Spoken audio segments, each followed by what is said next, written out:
On behalf of the Canadian Organic Growers, I'd like to welcome you to our virtual conversation today as part of Organic Week.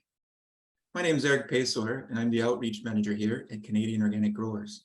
Canadian Organic Growers, COG, is Canada's National Organic Farmer and Consumer Association.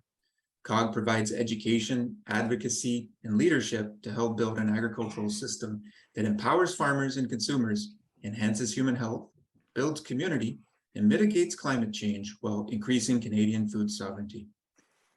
Before we get into today's conversation as a part of Organic Week, I would like to acknowledge that our conversation is taking place on the unceded and unsurrendered traditional territory of the Algonquin people. We honor the Algonquin people and elders whose ancestors have occupied this territory since time immemorial and whose culture has nurtured and continues to nurture this land and its people. I'd like to thank our sponsors, the Brian and Joanna Lawson Family Foundation, for their generous support in making great programming like today's conversation possible. We'd also like to acknowledge our partners at Canadian Organic Trade Association and congratulate them on their 14th annual Organic Week. COG is so thrilled to be celebrating the organic sector again this year. This Organic Week, COG is highlighting organic farmers and their organic transition stories from across the country. Today, we are joined by Eleanor McGrath of SpringField Farm Organics, located in South Glengarry, Ontario. SpringField Farm was a participant in COG's Growing Eastern Ontario Organically program, which was a 3-year Ontario Trillium Foundation-supported initiative to help farmers transition to organic production. Over the course of the program, GEO directly supported 57 farms representing over 10,000 acres with mentorship, financial incentives, and on-site experiential learning. COG is so excited to have you join us for this conversation today, Eleanor. Welcome. Thank you very much, Eric. And may I also just add that our farm, SpringField Farm in Apple Hills, South Glengarry, as you mentioned, is on Mohawk territory of Akwesasne. So yes, I believe that the Algonquins and the Mohawks sometimes share very close borders in this region. So, and thank you so much for this opportunity to speak to you about GEO, as you affectionately call it, and also COG. Thank you. Could you tell us a little bit more about your farm? We have, well, I think this basically, I'll start from the beginning. In 2014, we took possession of this farm, and Finbar McCarthy, myself, my husband, and our 4 children sort of started to think of other opportunities for children long term, and farming certainly was one of them. This is really actually before, it seems recent history, only 8 years ago, but really I'd say only in the past 3 or 4 years have things really got exciting around farming and for the knowledge of the public. So we seem to be a little bit on the outsiders, especially as a Toronto family, and making that commute 4.5 hours every weekend. I would call us weekend warriors at that time. We took possession in January, and by February, we were excited to try our hand at maple syrup, which, as a city gal and family, and my husband being from Ireland, that was something entirely new to us. We only had maple syrup on our pancakes, but had never experienced that. And then, of course, you're faced with this prospect of owning, which our farm is 120 acres, maybe about 65 in what they term bush, but it's actually 65 now in managed forest. But at that time, we thought, okay, we need to have someone farm it. And we found a farmer that they call in this situation a tenant farmer. He undertook to farm 60 acres of the arable land, and it was put into cash crops. Many of your listeners know, of course, what that is, but they were the conventional corn 1 year, soya the next. I always had stipulated that this was to eventually revert to us, and generally gave it a 5-year plan, and said because we did not want Roundup on our farm after that point. Between the jigs and the reels, Eric, in 2017, our relationship ended with the tenant farmer, and all of a sudden I was faced with that promise being activated, and you're talking to the farmer who knew really zero about farming, knew zero about soil, but just knew I wanted organic. Great, thank you. I wonder if you could tell us about, you had some recent and exciting organic news, and how did this come about? Oh, yeah. I actually just got goosebumps. I know it sounds really corny, but if you're now understanding the fact that I came from a true Toronto background, yes, farming's in our background maybe 2 generations ago, but we literally got the news, the best news from EcoCert that we are now certified organic. And Eric, I have to say that is really credit to you and your team who helped us through the transition and couldn't have done it.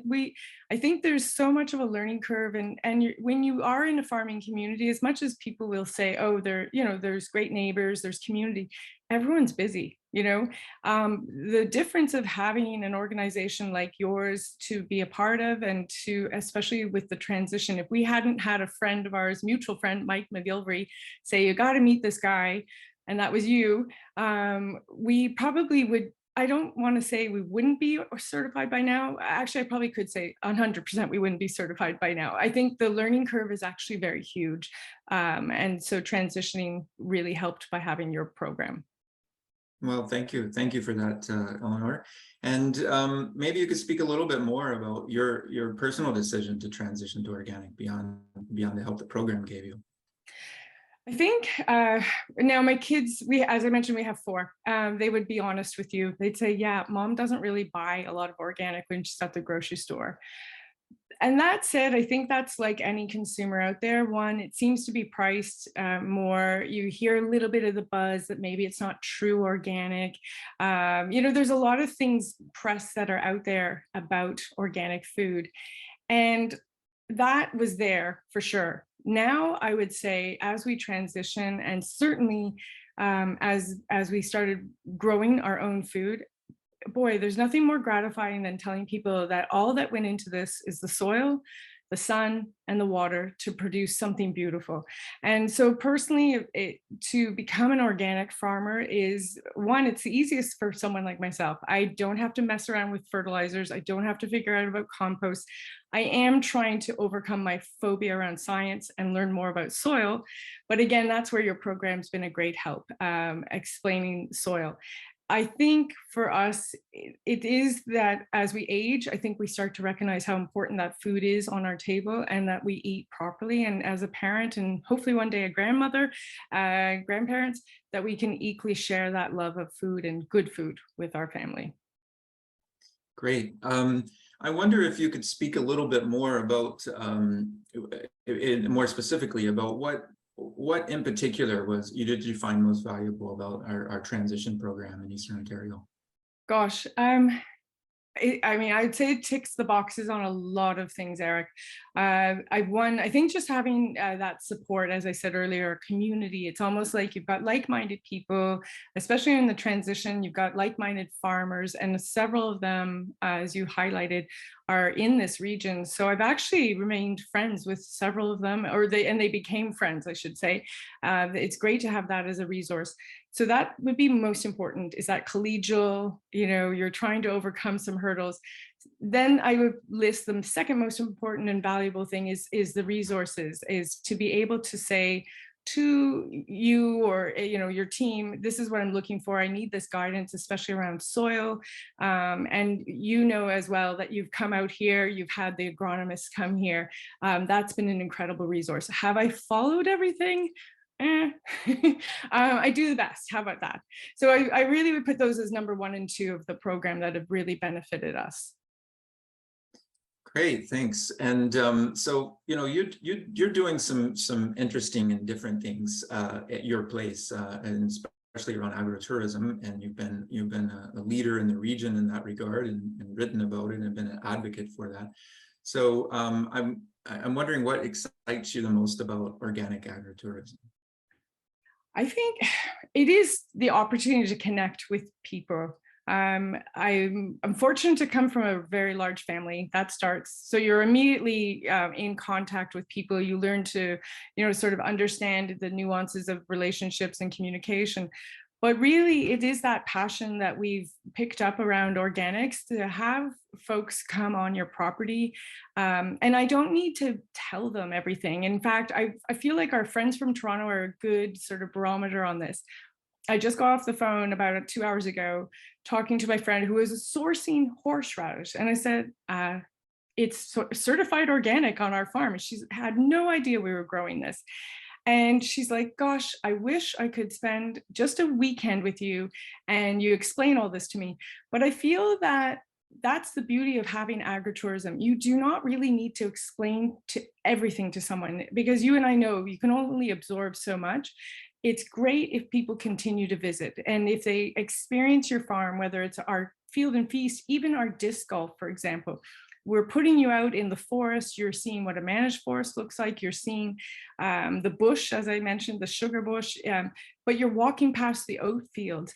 And that oat field looks so beautiful, but it's now mixed with a lot of, like, foxtail grasses. It's what people would call weeds. And I think that helps people understand weeds are not your enemy. And in fact, you have to learn to work with them. I mean, it would be great if it was a pure oat field, but that's been the beauty of learning to grow organically, is accepting that Mother Nature is really in charge. And I think that's something where agritourism helps the consumer start understanding that benefit of an organic farm on their table. Great. Thank you for that. And what about advice that you would give to farmers who are, some would say, smaller scale, 160 acres, and, production arable land that you're actually producing food on is smaller than that. So by farms are getting larger and larger each year with the census data. So what do you say to sort of small scale organic farmers who are integrating agritourism to diversify farm income? Any tips that you would have for people like you? There was a trend with COVID with people moving out of the cities and buying farms and getting into farming. So what tips do you have for them? Well, I think it's most important to galvanize. And I mean that by saying, join an organization like COG, like Canadian Organic Growers. And I'll tell you why. As much as I would say I love agritourism, the hurdles that are in place, and it's not anyone's, doing of one kind to prevent one farm from actively participating in agritourism. These are bylaws, they're municipal, then they're provincial, then they're federal. And we need an active voice to say, diversification of income, as you just said, is critical. Off-farm income is an expression I only learned by becoming a farmer. Never understood that most farmers, we all assume, oh, they're doing great, they've got the cattle, they've got a quota, they've this and that. No, most farmers, especially the small scale, are also having, say, mom is the farmer and dad's a teacher. So we've got to recognize that cheap food that we love buying is actually holding us back from encouraging farmers to be just farmers. Farming is probably one of the most gratifying, intellectually stimulating careers. Why is it that we're always saying, oh, it's so difficult? We've got to change that language, and we've got to galvanize around that hope. And the reason I'm saying is because if we don't start coming together as a group of smaller farmers saying we want to do agritourism, those rules, bylaws, hurdles will not be removed. And unfortunately, it won't be happening. I just actually was participating in the international workshop on agritourism that was held just this week in Vermont. And the one thing I also mentioned on that presentation was, right now it's our busy season. If you think about it, from April to almost October is traditionally farming season. Great for people to visit. But then again, if you are restricted on how you can actually participate in agritourism because of building by codes or the cost of insurance, all these other hurdles, well, what is there to see for the tourist? And most of us will start saying it's just cost prohibitive. Like I can tell you the costs of these insurances. They would put most people off. And I think that's something is, let's all get together, use a group, an organization such as COG to help bring forward that message to the government. Sorry to put something else on your shoulders there, Eric. But I think agritourism helps that consumer understand firsthand how that food grew. It's so critical. And it also helps the next generation, hopefully, or even people like ourselves in a midlife crisis who say, you know what, I'd love to do this farming thing. We got to keep it hopeful. That's a critical thing.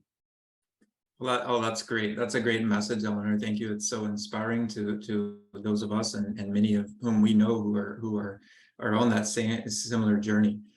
Before we end our conversation today, I'd like to know, where can people learn more about Springfield through social media and Thank website? you. It's always good to, we thank you for allowing us the shameless plug.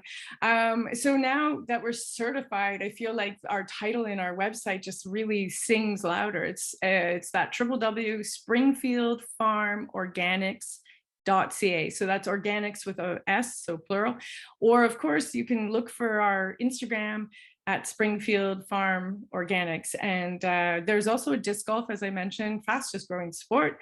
And that is like, it's a different name. It's Gunpowder Golf and Country Club. And yeah, I know it's a little bit ambitious to say the country club, but I use it as a tongue in cheek. When you come here, I want people in Finbar, who's so happy doing his beekeeping and then construction in Toronto.